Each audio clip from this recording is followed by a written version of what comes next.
Hello everyone. My name is Maulik Khanna, and I am a fourth year undergraduate in the Department of Material Science and Engineering at IIT Kanpur. So, today I'll be participating in the InternGyan session, which is being organized by the Academics and Career Council.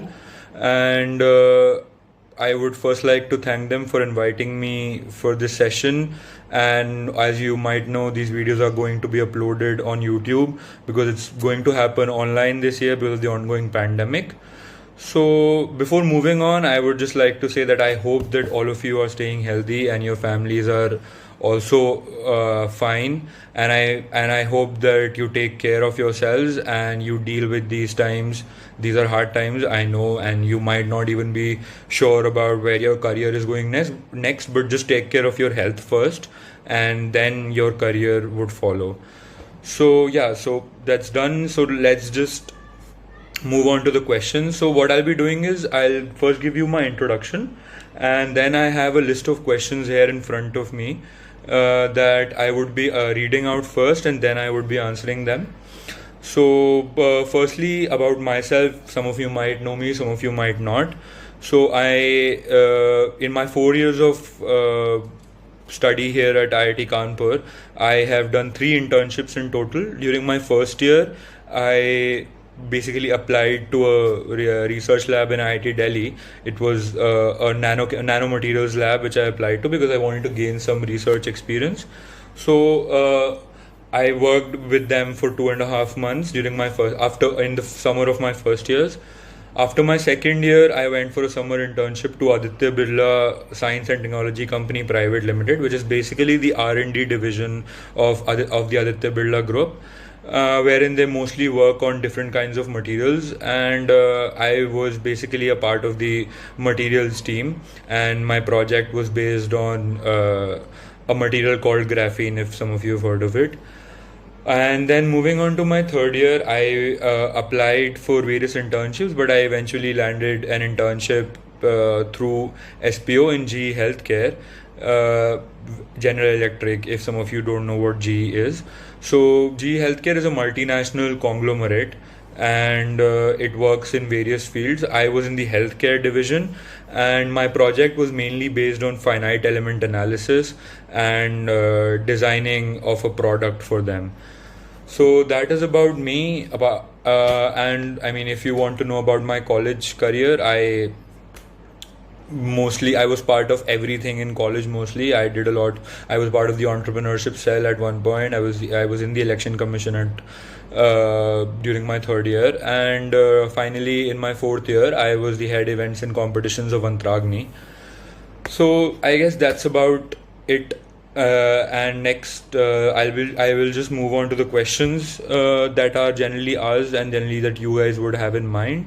So the first question is any preparation strategy, sources to prepare from, like any websites. I would say that a website that I would suggest, and mostly that is popular in our campus, is pariksha.com. And apart from that, internshala also has a lot of internship tests. Apart from that, if you're sitting for coding tests, then Geeks for Geeks and Code Nation and Code Forces, there are a lot of websites, but I'm mostly focusing on internships for material science department and in the core department, and in the core field, because I mostly have experience with that. So apart for the core field, I would suggest that just practice your quant, your verbal, non-verbal, speed math, because different companies have different tests. So just practice them on pariksha.com and keep practicing continuously. You don't have to sit for long hours. It's just 2 or 3 tests of 1 hour. So I guess you can just give them in a day whenever you get time. If I mean after your classes, before, during the night. Most of us don't sleep anyway during the internship season and before that as well. So you can just do those tests. Apart from that, you can, because some of the MSE core companies, like the steel manufacturing ones, Tata Steel, JSL, Jindal. Apart from that, even GE and if Schlumberger comes for internships, then they also have some core questions in their tests and during their interviews as well. So just brush up on some of the courses. ESO 205, if you've done it properly, it's fine. If you've not, just see the slides once because it might come up. Also, always remember the courses that you've done because they might ask you during your interview. So just keep all the courses in mind that you've done. Apart from that, just brush up on because for personally for GE Healthcare, they asked mainly questions related to TA 201, TA 202, and TA 101. I know that most of us don't do that seriously, so just maybe look at some techniques before you go. And I mean, those are easy questions, but and they're MCQ as well, so you can obviously guess, but it's better if you know some of it. So if there are 10 questions, so at least you can answer 6 out of them, so at least your place in the interview is guaranteed.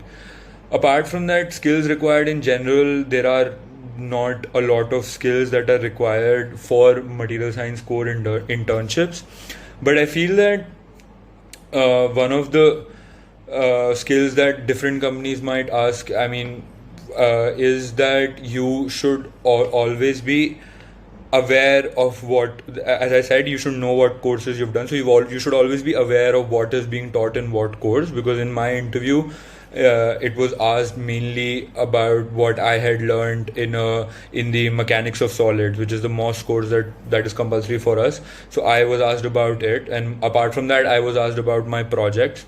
So just be thorough with the coursework that you have done. Just remember that you don't have to explain it in detail, but you have to remember that, so that if they mention a term and if they ask you that, do you know this, because they don't give you problems to solve in interviews, but what they do is they just ask you for whether you know about this particular topic, and if you sound unaware to them at that point, then that could prove harmful for you, and I mean that could reduce your chances.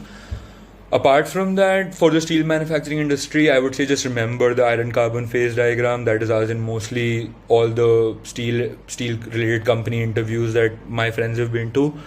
And yeah, so just I mean, be thorough with the ESC. I mean, ESC 201, which is the electronics course, so be thorough with that course as well. And apart from that, I don't think there's a particular skill required. I mean, my internship was mainly on finite element analysis. So I mean, if you had experience with that field, then that's great.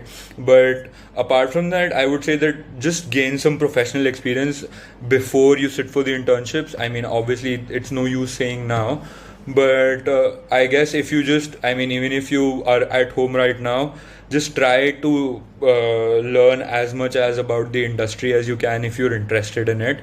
There are a lot of online courses available at this point of time as well, so that you just have some knowledge of how it is to be in an industrial environment, in an industrial R&D.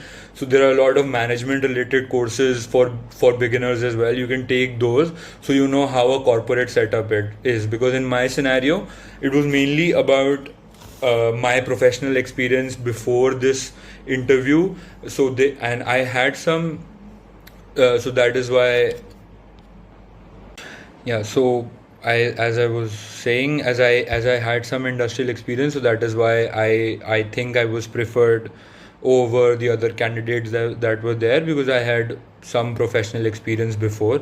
So I guess I mean, if some of you have it, then just mention it properly in your resumes, and just be completely thorough with those projects that you've done before, because that is the main line of questioning in most of these companies. So I guess, yeah, that is it about the skills required. Next question is, which institute courses, if required, to focus on for this field. So I guess I've already mentioned that ESO 205 is one of them, MOS is one of them. I mean, for some companies, TA is one of them. In most material science courses, we are taught about this iron carbon phase diagram. So just remember that too. I mean, you might be even asked to draw that diagram in your interview, so just remember it by heart. I mean, most of our professors also tell us to do that, right? So apart from that, I don't think there are any particular institute courses that are asked for interviews or for tests.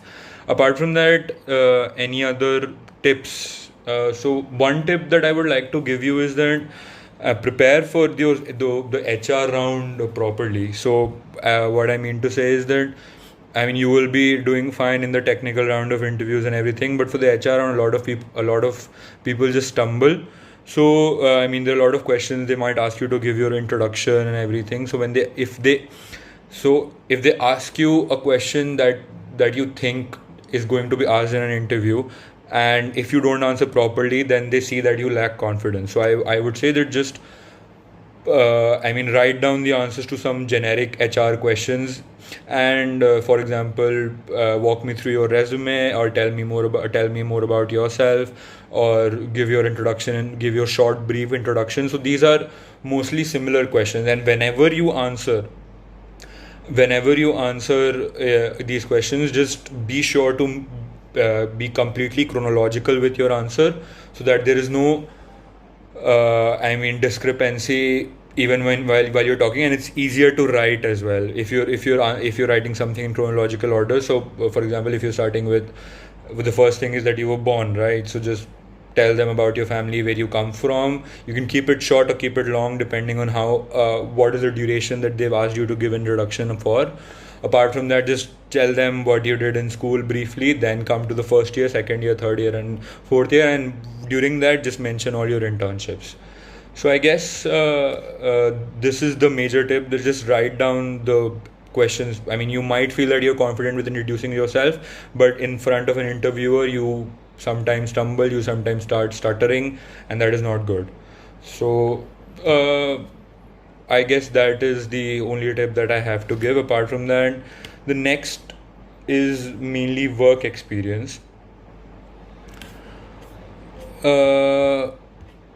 My work experience was fine. My work experience was nice. I feel that it was I'm the best experience in terms of working in a corporate atmosphere, as I would say. And I mean, the company people were great. The work given to me was highly competitive, and we had to give constant presentations. I also, eventually I also received a PPO from them. So, I mean, obviously my work would have been up to a good extent, and that is what something that some you should all aim for after you get that internship. I guess you should always aim for getting a PPO there, because it just boosts your confidence. It does not do anything else. So I guess that was it. And apart from that, future prospects in material science core, as I mentioned, that there are a lot of steel related companies. There might be industrial R&D labs as well, with DRDO, DMRL, the IARC in Hyderabad. There are a lot of industrial research labs, where you get both industrial experience as well. So they're sort of like an industrial R&D only. Apart from that, there is obviously the option of going for further studies, but focusing on core jobs, there are jobs with companies like Schlumberger and the other oil related companies. Apart from that, core jobs, GE is a major recruiter in our campus. It comes on the first day of placement. So these are, you could work in some sort of an industrial R&D, or you could work in a company that focuses mainly on different kind of products, but at the core they want a material science engineer to help them out with it. So I think you get the point here. Apart from that, I'll just answer the other questions that are there in the list. So as I answered the opportunities available, I've already answered in the material science core field. So just to emphasize more, the material science core has it has all kinds of applications in different fields. It has applications in the healthcare, as I mentioned, aerospace industry, the geotechnology industry, the oil and power industry, any kind. The electronics industry as well. So it has applications in different kinds, and one thing that you can always aim for is applying to a startup for an internship or for jobs as well. There are a lot of good material science startups coming up in India. I applied to one called Log9 Materials. for a winter internship, and I also got that, but eventually I couldn't go because I was doing a project. So there are a lot of good material science industries that you will startups, sorry, that you will find, and it's good to work with them because startups give you all kinds of exposure and they have very innovative technologies and products to work on. Apart from that, generic questions: what are different options available in a given profile as in companies? So different options, as I meant, mostly for material science interns, it's like a lead engineer or a scientist, or basically a materials technology interns. These are the profiles for steel and for the steel manufacturing companies. It is mostly I mean, they don't have they don't have different options available. They mostly come for only one profile. So there are not a lot of options in the different profiles as in companies. Apart from that, can we get a good placement and internship by focusing only on coursework? I guess I guess you can, but you shouldn't, because then you will not know what kind of work or job or internship you want to do. So it's always better to use one summers at least. I mean, you can do coursework anytime, and it helps. It obviously helps, but one summers at least to apply for an internship yourself, and just go out there and do some work. Even during winters, if you can get it, you should definitely go and get some experience, because I mean, you can get a good placement in internship, but then you'll have to work very hard for it. Plus if your GPA is not that good, so even that aspect has to be balanced out by something else, right? So if your GPA is not that good and still you're focusing on coursework, so I guess that won't work very much for you. So yeah, that is it. And is it necessary to convert to Mtech to get a core job? No, definitely not. There are more core jobs available in like the journals that are there. So I think I missed this, but there are a lot of journals such as Applied Materials, which comes to IIT Kanpur for placements, and but they only hire MTech. So a lot of research journals that are there, they would only hire you if you are a MTech. But apart from that, I don't think that you would have to worry about getting an MTech for getting a core material science job if you thorough with they would obviously be more opportunities if you want to apply to a lab or something like that, but for jobs I don't think that it is necessary to convert to MTech. And how to get a research intern in good universities? I would suggest that you constantly do, I mean, if you're interested, then you constantly take up some kind of a project with the professors there in our department. There are a lot of good professors. Just mail it to them. Also, I mean, if you want to explore, as I did in my first year, I wanted to get a hold of what research is, because we don't know that. So I just applied to an internship in a lab in Delhi, because and since I stayed there, so I got that easily. So you can always branch out and apply off campus. In my second year internship, I applied through some random email, and eventually I went up the hierarchy. So I mean, and apart from that, in good universities, you have to have decent CPI. I mean, 8.5 or above you have to have if you want to get into a quote unquote good university. Apart from that, you have to constantly apply. You don't have to give up. You have to apply in all the programs, the Charpak scholarship, the Mtech scholarship, I mean DART program, that is for Germany. All those kinds of programs you have to apply. And I mean, just start working on your SOP from right now, because that is the hardest thing to do. Most of us struggle on that. I also was applying for all these programs once, so I know that, but eventually I shifted to an internship. So it's better that, and start applying as early as possible, and just don't send any spam emails. Spam emailing is the worst thing to do to get a research internship. So don't send spam emails. You can send up to 50 emails. Line up your emails for the morning, and always send an email if you're sending an international email, so just send it at the time when you feel that it would be convenient for the other person to read, like it would be their morning. So just line up your emails on Gmail like that. You can do that. Just Google it how to. Apart from that, I don't think I missed out any point as to a research intern in good universities. But just find your interest, because you have to be some kind of specific in those applications or in the mails that you send. So even if you build a template, just find some broad interest, not very broad. Not just don't say I'm interested in nanomaterials. That won't work. Just you can mention what specific field you are interested in with nanomaterials. Is it nanomaterial application or development, or is it the spectroscopy part that you're interested in for nanomaterials? So just find that out and mention that a bit specifically. As uh, simply you can spell it out, just spell it out to the professor, because I mean they would obviously be looking for some kind of interests in their field. So I guess that's it. Thank you, and I think I've answered most questions. Thank you and all the best to everyone. I hope that you do find a very good internship, and that's it. So thanks everyone and all the best.